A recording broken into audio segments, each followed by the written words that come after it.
चलो बच्चों देखो, गवर्नमेंट बजट जब लेके आते हैं तो इसमें तीन तरह का बजट आता है आपके सामने। पहला बैलेंस बजट, जहां गवर्नमेंट को ये एस्टिमेट लगाना पड़ता है कि हमारे जितने भी खर्चे होंगे और जितने भी रिसिप्ट होंगे दोनों इक्वल होंगे। तो ऐसे बजट को हम बोलते हैं बैलेंस बजट। ये ना के बराबर होता है, किसी कंट्री में होता ही नहीं है, बस एक एस्टिमेशन है कि हाँ अगर ऐसा हो गया तो क्या बोलेंगे, उसको हम बैलेंस बजट बोलेंगे। तो इसमें लिखा हुआ है बैलेंस बजट तब कहा जाता है जब गवर्नमेंट की रिसिप्ट गवर्नमेंट के एक्सपेंडिचर के बराबर हो। और ये रिसिप्ट और एक्सपेंडिचर कौन से वाले हैं? एस्टिमेटेड वाले हैं, मतलब प्लानिंग वाले हैं, बस अभी हुए नहीं है खर्चे। ठीक है, समझ में आया? उसके बाद क्या है बच्चों? Surplus budget. सरप्लस बजट क्या होता है? सरप्लस बजट मतलब फायदा। अब गवर्नमेंट को फायदा तभी होगा जब रिसिप्ट ज्यादा होगी और एक्सपेंडिचर्स कम होंगे।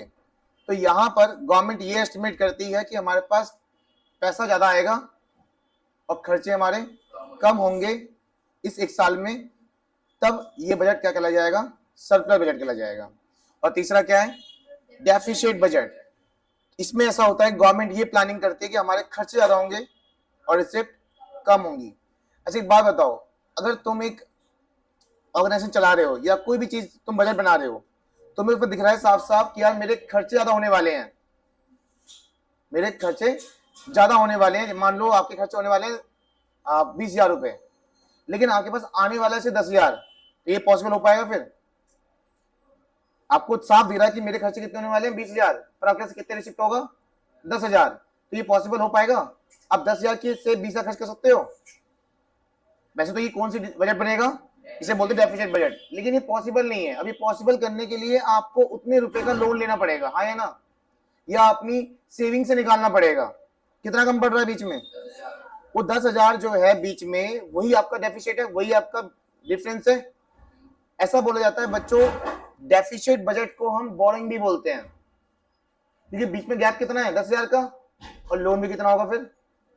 10,000 का ही तो होगा लोन। अगर आप लोन ले रहे हो तो कितने का लोगे? जितना आपका बीच में गैप है। तो डेफिसिट बजट भी कितना है? 10,000। बोरिंग भी कितना होगा? 10,000 का। बस नहीं, वो अलग चीज है, वो इसमें नहीं आएगा। क्योंकि देखो बताता हूं क्यों। अगर तू इस साल लोन ले रहा है, इस साल लोन ले रहा है, तो तेरा 10,000 का लोन है, लेकिन तू इंटरेस्ट इस साल देगा ना, इंटरेस्ट नेक्स्ट ईयर देगा। तो इस साल के क्या खर्चों में वो आया, वही चीज है। तो इंटरेस्ट नहीं आता, इसलिए इसमें एक फॉर्मूला भी है, इसमें न्यूमेरिकल भी है बच्चे, इसमें थोड़े बहुत न्यूमेरिकल है जो कि कभी कभार आता है, पर हम करके चलेंगे। ज्यादा इंपॉर्टेंट मतलब एमसीक्यू वगैरह में या फिर 2 मार्क्स में आ जाएगा, वैसे बहुत बार आता भी नहीं है ये। चलो अब हम बढ़ेंगे बच्चों measures of government deficit. Open है क्या? बंद करो इसे। देखो मेजर्स ऑफ गवर्नमेंट डेफिसिट, यहाँ पे ऊपर आपने पढ़ा तीन तरह के बजट होते हैं, बैलेंस, सरप्लस और डेफिसिट। डेफिसिट में हमारी गवर्नमेंट को प्रॉब्लम आएगी, है ना, क्योंकि यहीं पे तो नुकसान हो रहा है, ज्यादा खर्च ज्यादा है, रिसिप्ट कम है। तो उस डेफिसिट को, उस लॉस को कैसे ठीक किया जाएगा, उसके क्या मेजर्स हैं, वो हम पढ़ेंगे यहाँ पे। लेकिन डेफिसिट भी तीन तरह की है बच्चे यहाँ पे। कौन कौन सी बोलो? कौन कौन सी है? रिवेन्यू डेफिसिट, फिस्कल डेफिसिट और एक प्राइमरी डेफिसिट। ठीक है, बड़ा इंपॉर्टेंट चीज बता रहा हूं मैं आपको, और इसी से न्यूमेरिकली बनेंगे और इनके फॉर्मूले भी हैं। देखो रिवेन्यू डेफिसिट सिर्फ रिवेन्यू में लॉस, और रिवेन्यू में लॉस तब होगा जब आपके रिवेन्यू एक्सपेंडिचर ज्यादा होंगे। किससे? सिर्फ रिवेन्यू शिफ्ट से। यहाँ पे कैपिटल एक्सपेंडिचर कैपिटल शिफ्ट नहीं आया, कैपिटल एक्सपेंडिचर कैपिटल शिफ्ट नहीं आया, क्योंकि बात किसकी हो रही है? रिवेन्यू की हो रही है। ठीक है, तो रिवेन्यूज में होने वाले लॉसेस कब होंगे? जब रिवेन्यू एक्सपेंडिचर ज्यादा होगा। देखो ये लिखा भी है यहाँ पे, revenue expenditure is more than revenue receipt, तभी तो लॉस होगा आपको।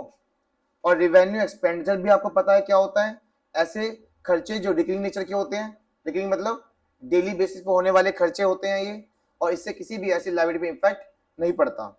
रिवेन्यू रिसिप्ट क्या होता है? ऐसे रिकरिंग नेचर के रिसिप्ट डेली बेस पे गवर्नमेंट को होते रहते हैं, और इससे भी किसी ऐसी लायबिलिटी पे इंपैक्ट नहीं पड़ता। तो अगर गवर्नमेंट खर्चे ज्यादा होंगे किससे? रिसिप्ट से, तो गवर्नमेंट क्या हो जाएगा? लॉस होगा रिवेन्यू डेफिसिट से। समझ में आया? अच्छा, तो एक पॉइंट तो ये हो गया, तीन तरह के लॉस होते हैं, रिवेन्यू, फिस्कल और प्राइमरी। अभी हम इसको समझ रहे हैं सिर्फ रिवेन्यू डेफिसिट को। तो ये फॉर्मूला याद कर लो, रिवेन्यू डेफिसिट का फॉर्मूला क्या है? Revenue expenditure minus revenue receipt का। चलिए इसके बाद एक टॉपिक यहाँ लिखा हुआ है, इसी में ही है, इम्प्लीकेशन ऑफ रिवेन्यू डेफिशिट। मतलब अगर हमें, मान लो तुम गवर्नमेंट में हो और तुम बजट बना रहे हो, तुम उस टीम का मेंबर हो जो बजट बना रहा है, तुम्हें दिख रहा है साफ साफ कि मुझे क्या होने वाला है, आने वाले टाइम पे लॉस होने वाला है, ठीक है, तो उसका क्या इफेक्ट पड़ेगा आपके ऊपर, आपके देश के ऊपर क्या इफेक्ट पड़ेगा अगर लॉस हुआ तो यहाँ पे कुछ इंप्लीकेशंस लिखे हुए हैं रेवेन्यू डेफिसिट के। It indicate the inability of government, ये दो वर्ड है बच्चे, हाँ एक ही वर्ड है सॉरी। इट इंडिकेट, इससे ये होगा कि गवर्नमेंट इनेबल हो जाएगी किस चीज में, to meet its regular and recurring expenditure. क्या वो सारे खर्चे कर पाएगी? जब उसको साफ पता चल रहा है मेरे खर्चे ज्यादा होने वाले हैं और रिसिप्ट कम, तो क्या वो सारे खर्चे कर पाएंगे क्या? फॉर एग्जाम्पल तुम कह रहे हो कि भैया आने वाले टाइम पे मेरे 20,000 रुपए खर्च होंगे, लेकिन मेरे पास आय कितना आएगा बस, तो क्या वो एक्स्ट्रा 10,000 रुपए खर्च हो पाएगा? ये पैसे ही नहीं होंगे तुम्हारे पास। तो यहाँ पे क्या लिखा है, इसका मतलब ये होगा गवर्नमेंट एनेबल है, गवर्नमेंट नहीं खर्च कर पाएगी। कौन से खर्चे? रेगुलर और recurring expenditure in the propose budget, जो बजट बनाया है उन्होंने उसके अकॉर्डिंग वो खर्चे नहीं कर पाएंगे। तो इसका अगर आंसर आता है, मतलब रेवेन्यू डेफिसिट में अगर आंसर आता है, तो इससे ये पता चलता है कि गवर्नमेंट को प्रॉब्लम आने वाली है अपने खर्चे करने में। दूसरा, इसका मतलब ये भी है कि गवर्नमेंट क्या कर सकती है, डिस सेविंग, क्योंकि गवर्नमेंट को खर्चे करने के लिए 10,000 रुपये और चाहिए, तो शायद वो अपने सेविंग से निकाल ले। गवर्नमेंट सेविंग कहां करती है पता है ना? कौन से बैंक में? एसबीआई में, आरबीआई में, सेंट्रल बैंक में करती है। तो वहां से वो क्या कर सकती है, डिस सेविंग। बोलो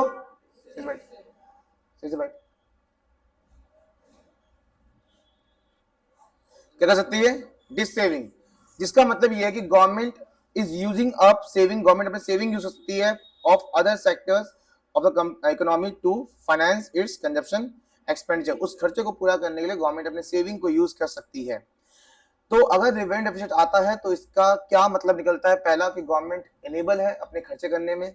दूसरा, गवर्नमेंट क्या कर सकती है, डिस सेविंग कर सकती है। तीसरा क्या मतलब है इसका? देखो, इसका मतलब ये भी हो सकता है, it also implies government has to make up it, मतलब गवर्नमेंट अपने डेफिसिट को कवर करने के लिए क्या कर सकती है, कैपिटल रिसिप्ट कर सकती है। और कैपिटल रिसिप्ट क्या होता है? जिससे हमारी एसेट्स कम हो जाती हैं और लायबिलिटी बढ़ जाती है। तो कैपिटल रिसिप्ट में एसेट्स कम और लायबिलिटी ज्यादा। एग्जाम्पल, मान लो गवर्नमेंट ने अपनी कंपनी बेच दी पैसों के लिए, गवर्नमेंट को पैसे चाहिए ना अभी इस टाइम पे, तो गवर्नमेंट क्या करेगी, अपनी एसेट बेचेगी। अपनी एसेट बेचने से क्या होगा, कैपिटल रिसिप्ट, पैसा आएगा। या गवर्नमेंट ने किसी से लोन ले लिया किसी दूसरी कंट्री से, तो क्या होगा, तो कैपिटल रिसिप्ट, ये तो पढ़ा था हमने पीछे। अब बताओ, अगर गवर्नमेंट को लॉस हो रहा है तो इसका मतलब ये भी हो सकता है क्या कि गवर्नमेंट अपने उस लॉस को मेकअप करने के लिए, उसको कवर करने के लिए क्या कर सकती है? बोलो क्या कर सकती है? बोलो, कैपिटल रिसिप्ट कर सकती है। क्या होता है कैपिटल रिसिप्ट? जिसमें गवर्नमेंट लोन ले सकती है। और डिसइन्वेस्टमेंट क्या होता है? अपनी इन्वेस्टमेंट बेचना, अपनी एसेट्स को बेचना। ठीक है, तो जो बताया वही लिखा हुआ है बच्चे। और इसका मतलब revenue deficit either lead increase in liability, इससे क्या हो सकता है, लायबिलिटी भी बढ़ सकती है, किससे, लोन लेकर, और हमारी एसेट्स भी घट सकती है, किससे, डिसइन्वेस्टमेंट से। तो ये सारी बातें हमने पहले पढ़ा बता रखी हैं, बस यहाँ पे एक तरह से आपको समझ में आ रहा हो कि क्या बात हो रही है। फिर से एक बार, रेवेन्यू डेफिसिट होने से क्या क्या साफ साफ मतलब निकलता है कि गवर्नमेंट को हो रहा है लॉस, गवर्नमेंट खर्च नहीं कर पाएगी, गवर्नमेंट अपनी डिसेविंग कर सकती है, और गवर्नमेंट कैपिटल रिसिप्ट कर सकती है अपने उस लॉस को कवर करने के लिए। और कैपिटल रिसिप्ट से क्या का मतलब क्या होगा, लोन ले सकती है, लायबिलिटी बढ़ सकती है, और एसेट्स बेच के भी पैसा आ सकता है, आपकी एसेट कम हो जाएगी। चलिए, उसके बाद क्या लिखा है, देखो, कैपिटल रिसिप्ट जो पैसा आएगा उसको वो कहाँ लगाएंगे, उस एक्स्ट्रा खर्चों में। कितना एक्स्ट्रा खर्च आ रहा था, 10,000 का, मेरे एग्जांपल में उस 10,000 को एक्स्ट्रा खर्च करने में उस पैसे को लगाया जाएगा। तब उसकी वजह से क्या होगा फिर पता है, बताओ कैसे?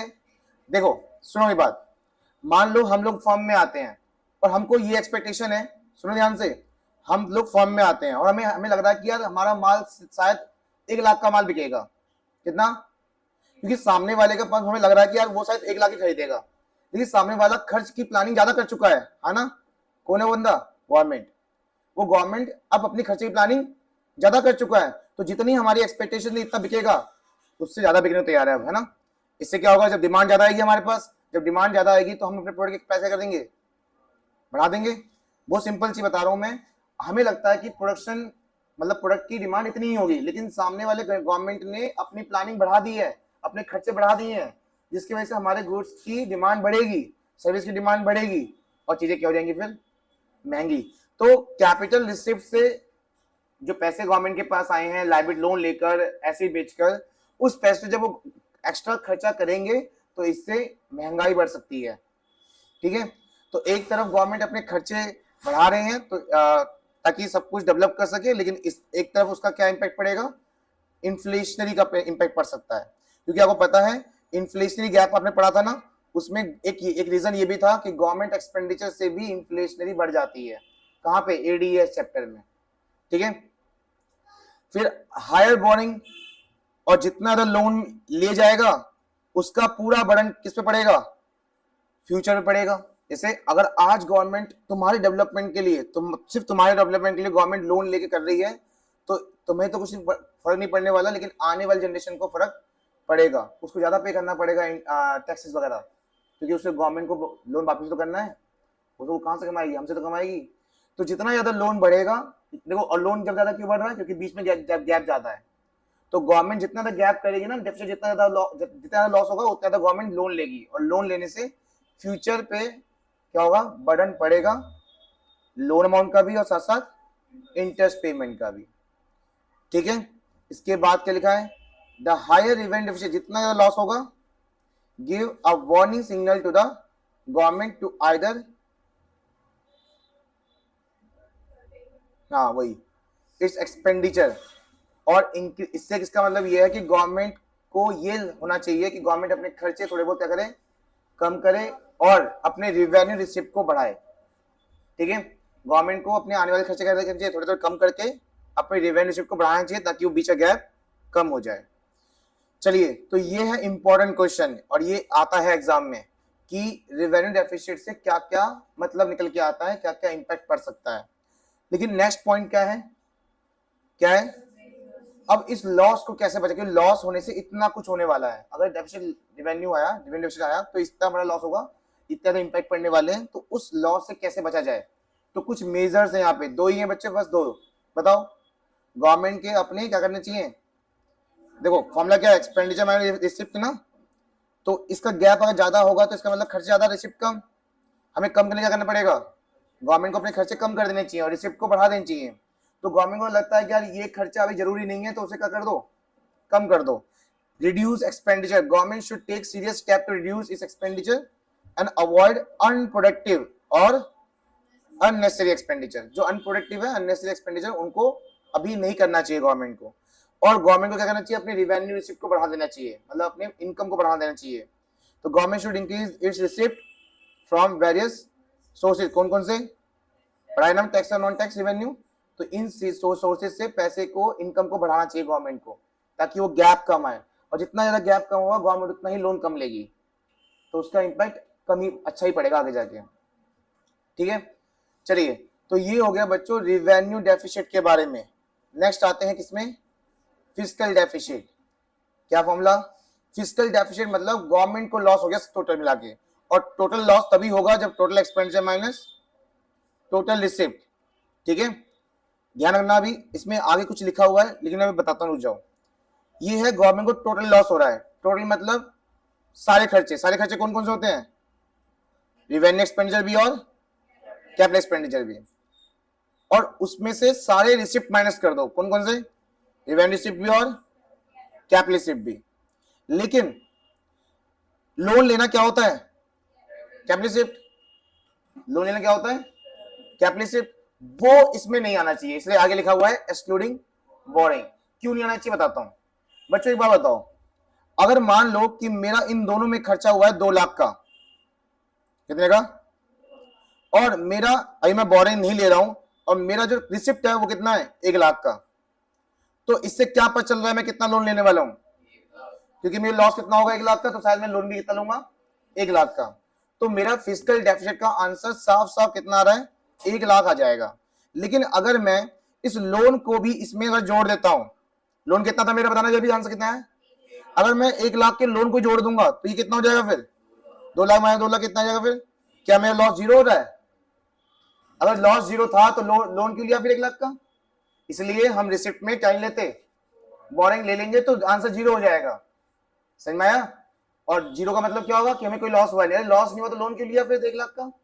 इसलिए हम कभी भी टोटल एसेट में लोन नहीं लेते हैं। तो कभी अगर आपके पास न्यूमेरिकल में टोटल एसेट में लोन ऑलरेडी इंक्लूड हो तो उसे क्या कर देना, हटा देना। या फिर टोटल रिसिप्ट निकालने के लिए आप साइड रिसिप्ट प्लस कर रहे हो तो लोन को प्लस मत करना। कैपिटल रिसिप्ट में एक और रिसिप्ट आती है जहां एसेट्स को आप बेच देते हो, दिस इन्वेस्टमेंट से पैसा आता है ना, वो आ जाएगा। लेकिन लोन लेना वो भी कैपिटल रिसिप्ट होती है पर वो नहीं आएगा। समझ में आ गया? इसलिए फॉर्मूले में क्या है, total expenditure minus total receipt, but इस टोटल रिसिप्ट के अंदर क्या नहीं आता, बोरोइंग नहीं आता। ठीक है, समझ में आ गया? अब एक बताता हूं तुम्हें एक अच्छा तरीका, इंप्लीकेशन ऑफ फिस्कल डेफिसिट। ऊपर भी पढ़ा था हमने इंप्लीकेशन, यहीं पढ़ रहे हो। अगर एग्जाम में भूल गए इसका आंसर तो आप ये पूरा आंसर लिख देना, यहां पे बस जहां जहां रिवेंट लिखा है वहां फिस्कल डेफिसिट लिख देना। ठीक है, अगर 6 मार्क्स का क्वेश्चन है, सुन लो ध्यान से, तो आपको 4.5-5 मार्क्स मिल जाएंगे ये आंसर लिखने पर भी, क्योंकि लॉस के टाइम पे ये सब भी हो सकता है, चाहे कोई भी लॉस हो। और यही सब यहां लिखा हुआ है, पर कैसे लिखा हुआ है देखो, बताओ, यही सब तो था वहां पे भी। सबसे पहले क्या लिखा है, क्या होता है इसका मतलब, कर्जे में डूब गए हम। अरे जब गवर्नमेंट को इतना बड़ा लॉस होगा तो गवर्नमेंट लोन लेगी, ऊपर तो यही था, कैपिटल से कैसा था, लोन लेकर। ठीक है, तो हमारे ऊपर इन्फ्लेशनरी का मतलब जो लोन का बर्डन बढ़ जाएगा इन फ्यूचर। तो यहाँ पे वही है, डेट ट्रैप। फिस्कल डेफिसिट का मतलब ये होगा कि गवर्नमेंट क्या करने वाली है, लोन की रिक्वायरमेंट पड़ेगी गवर्नमेंट को। और borrowing not only the involve repayment of principal amount, मतलब आप लोन लेने से सिर्फ ये मत समझना कि लोन ही वापस करना पड़ेगा, आपको साथ में क्या देना पड़ता है, इंटरेस्ट भी पे करना पड़ता है। तो अमाउंट कितनी ज्यादा हो जाएगी फिर, है ना? अच्छा, जब ज्यादा इंटरेस्ट दोगे, इंटरेस्ट देना कौन सा एक्सपेंडिचर बताओ, revenue expenditure, capital expenditure? Revenue expenditure, interest देना। तो अगर ज्यादा इंटरेस्ट दोगे तो रिवेन्यू में भी क्या हो जाएगा फिर, लॉस, क्योंकि वहां पे एक्सपेंडिचर बढ़ेंगे। तो इधर लोन ज्यादा लोगे तो उधर का भी आंसर नेगेटिव में ज्यादा आएगा, मतलब ज्यादा डिफरेंस आएगा। फिर दूसरा क्या है, ये वहां भी पढ़ा था कि गवर्नमेंट जब ज्यादा लोन लेगी और सारे खर्चे पूरे करेगी तो चीजों की डिमांड ज्यादा होगी और चीजों की प्राइस बढ़ जाएंगे, इन्फ्लेशन हो जाएगा। वही चीज यहाँ लिखी हुई है। फिर दूसरा क्या है, हाँ अगर आप ज्यादा लोन लोगे तो आप एक तरह से दूसरे कंट्री पे क्या हो रहे हो, डिपेंडेंट हो रहे हो, है ना? और ज्यादा डिपेंड होना, वो कंट्री फिर आपके कंट्री पे हर चीज मैटर पे इंटरफेयर करेगी। उसके बाद क्या है, हैम्पर द फ्यूचर ग्रोथ। इसका मतलब क्या है कि आने वाले टाइम पे जो ग्रोथ होने वाली है वो डाउन हो जाएगी, क्योंकि गवर्नमेंट का सारा पैसा सिर्फ किस में खर्च होगा, इंटरेस्ट पे करने में। ठीक है, ज्यादातर पैसा किस में खर्च होगा, इंटरेस्ट पे करने में और लोन वापस करने में। तो इसलिए आने वाली जनरेशन में इतना डेवलपमेंट हो नहीं पाएगा। तो ये यहाँ पे प्रॉब्लम आ जाती है। तो यहाँ पे आप वही आंसर भी लिख सकते हैं और यहाँ पे भी ये वाला आंसर लिख सकते हैं, आपकी मर्जी है, कोई दिक्कत नहीं आने वाली है। ठीक है, इम्प्लीकेशन के बाद क्या पढ़ा था हमने वहां पे, हमने रिवेंडेशन में क्या पढ़ा था, इम्प्लीकेशन के बाद क्या पढ़ा था, क्या था ये कि कैसे इसको ठीक किया जाए। ऐसे यहाँ भी है बच्चे, पर थोड़ा सा बाद में, अभी रुक जाओ। एक और चीज, फाइनेंस द डेफिसिट। इसका मतलब क्या है, अपने लॉस को कैसे कवर करोगे, बताओ। जो लॉस होगा कैसे कवर करोगे, उस लॉस को लिखा तो है सारा। सबसे पहले लोन लेकर, क्या लेकर, किससे, पब्लिक से हो या कमर्शियल बैंक हो या दूसरे फॉरेन गवर्नमेंट से या इंटरनेशनल ऑर्गेनाइजेशन जैसे आईएमएफ हो गया, वर्ल्ड बैंक हो गया, इन सब से लोन लेकर आप उस लॉस को फाइनेंस कर सकते हो। फाइनेंस का मतलब है कवर कर सकते हो। ठीक है, दूसरा सोर्स क्या है, डेफिसिट फाइनेंसिंग का मतलब होता है नए नोट छापना। देखो ऐसा नहीं है गवर्नमेंट को लॉस हो रहा है, अरे मैं गवर्नमेंट हूं, मुझे 1 लाख करोड़ की जरूरत है, चल भाई आरबीआई नोट छाप दे, ऐसा नहीं होता। वो आरबीआई से बोलता है कि क्या नए नोट छप सकते हैं, उधर से बोलता है कि हाँ छप सकते हैं तो छापो, नहीं तो नहीं तो हमारे पास पहला ऑप्शन है क्या लेना। तो ऐसा नहीं है कि गवर्नमेंट ने बोल दिया मुझे जरूरत है तो छाप दो, ऐसा नहीं होता। ऐसा करने से और प्रॉब्लम हो जाती है इंडिया इकोनॉमी में। तो डेफिसिट फाइनेंसिंग का मतलब है कि गवर्नमेंट अप्रोच करती है आरबीआई से कि कुछ नए नोट छप सकते हैं तो छापने हैं, नहीं तो नहीं। इसको बोलते हैं हम क्या, डेफिसिट फाइनेंसिंग। और फिर क्या है, इसका मतलब पता है, ये गवर्नमेंट अपने लॉस को कवर कर सकती है कैसे, अपने एसेट्स को बेचकर पैसा आएगा, कैपिटल रिसिप्ट, ये भी कैपिटल रिसिप्ट है, ये भी कैपिटल रिसिप्ट है। द गवर्नमेंट में ऑप्शन फॉर, ये ऑप्शन ही है, शॉर्ट फॉर्म है ये, option for selling its share in public sector undertaking to meet the deficit, अपने लॉस को कवर करने के लिए, ये ऑप्शन ही है। अच्छा ठीक है, मैं तो ऑप्शन बता चल रहा।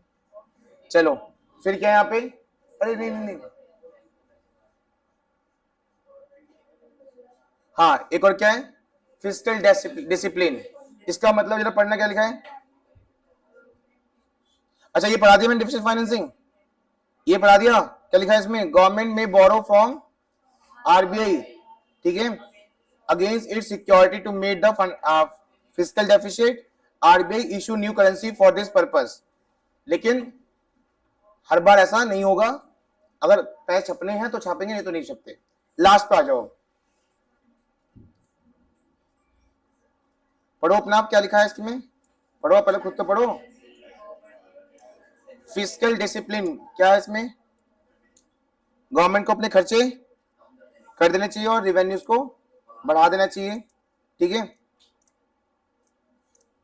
गवर्नमेंट को अपने खर्चे कम कर देने चाहिए, टैक्सेस बढ़ा देने चाहिए ताकि वो इनकम ज्यादा हो, खर्चे कम हो तो ये लॉस थोड़ा कवर हो सकता है, ठीक है।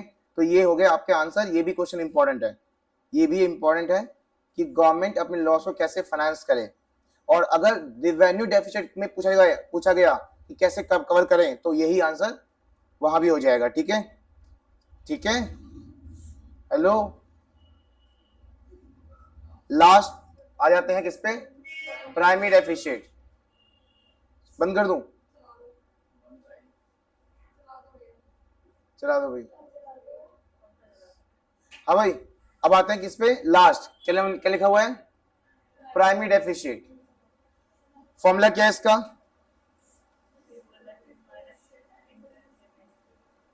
जो भी आपको टोटल लॉस हुआ था, सुनो, जो भी आपको क्या हुआ था टोटल लॉस, उस लॉस में से एक खर्चा निकाल दो। क्या आपने वहां लोन लिया था फिस्कल डेफिसिट में, तो उस लोन का इंटरेस्ट भी आप नहीं लेंगे। तो प्राइमरी डेफिसिट का फॉर्मूला क्या है, फिस्कल डेफिसिट में जितना भी लॉस हुआ है उस लॉस में से, ये लॉस ही तो है बच्चों, ये लॉस ही तो है आपका, ये लॉस है ना, उस लॉस में से एक लॉस निकाल दो, थोड़ा लॉस कम हो जाएगा आपका।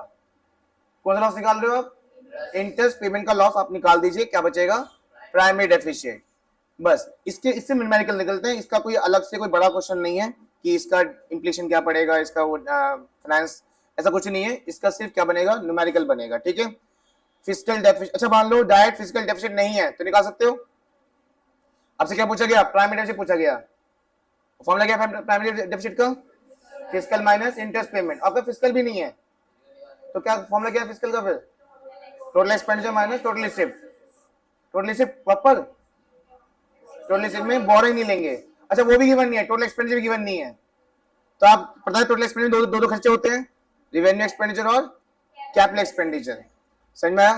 तो बहुत सारे पॉइंट्स गिवन होंगे, जैसे मैं भी दूंगा, बहुत सारे पॉइंट्स गिवन होंगे, उन सबको यूज कर करा के क्या निकालना है, प्राइमरी डेफिसिट निकालना है। अच्छा एक बात बताता हूँ बच्चों, बहुत सारे पॉइंट थे, बहुत सारे पॉइंट्स थे, हर एक चीज, और उन्होंने बोल दिया क्या निकालो, बोरिंग निकालो, बहुत सारे पॉइंट गिवन थे एग्जाम में और क्या बोल दिया उसने, बोरिंग निकालो। अब बात यह है कि बोरिंग का कोई फॉर्मूला है, यहाँ पे 3 फॉर्मूले पढ़े हमने बच्चों, बोरिंग का फॉर्मूला है क्या, फिस्कल डेफिसिट, फिस्कल डेफिसिट को क्या बोलते हैं हम, तो इसका मतलब अगर फिस्कल डेफिसिट निकल गया तो बोरिंग भी निकल जाएगा, ठीक है। तो ऐसे क्वेश्चन एग्जाम में आते हो, कहते हैं यार ये तो पढ़ा ही नहीं हमने, बोरिंग का कौन सा फॉर्मूला पढ़ लिया, ठीक है। चलो ये क्या है,